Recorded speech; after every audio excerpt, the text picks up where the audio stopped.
Herkese salam, kanalıma hoş geldiniz. TikToker İlduza Hacıyevanın Arzumun cinayət işi üzrə məhkəmə araşdırılması başa çatıb. Axşamaz Qafqaz İnfoya istinadən xəbər verir ki, Xəzər rayon məhkəməsində keçirilən sonuncu iclasda əvvəlcə vəkillər müdafiə çıxışı edib.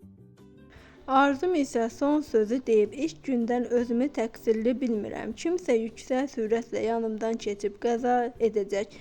Mən niyə təqsirli olmalıyam? 6 aydır səbəbsiz yerə uşaqlarıma həsrət qalmışam. Məhkəməyə inanıram, ədalətli hökm çıxaracağına ümid edirəm.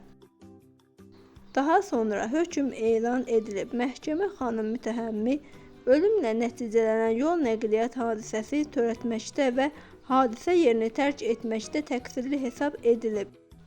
Məhkəmə bu hökmü çıxararkən törədilmiş cinayətin ağır nəticələrini, habelə zərər çəkmiş tərəflə barışığın əldə olunmasını yüngülləşdirici halların tətbiqinə mane olan amil kimi qəbul edib.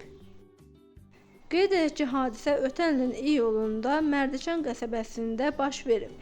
Gecə yarısı avtomobil idarə edən Arzum sola dönmə manevrə edərkən arxadan gələn avtomobilin sürücüsü Amil Məlikovla toqquşub. 29 yaşlı Məlikov hadisə yerində ölüb. Həyat yoldaşı Sənubər Muradova isə ağır xəsarət alıb. Arzum isə qəza baş verdikdən sonra zərər çəkmişləri köməksiz vəziyyətdə buraxaraq hadisə yerindən qaçıb.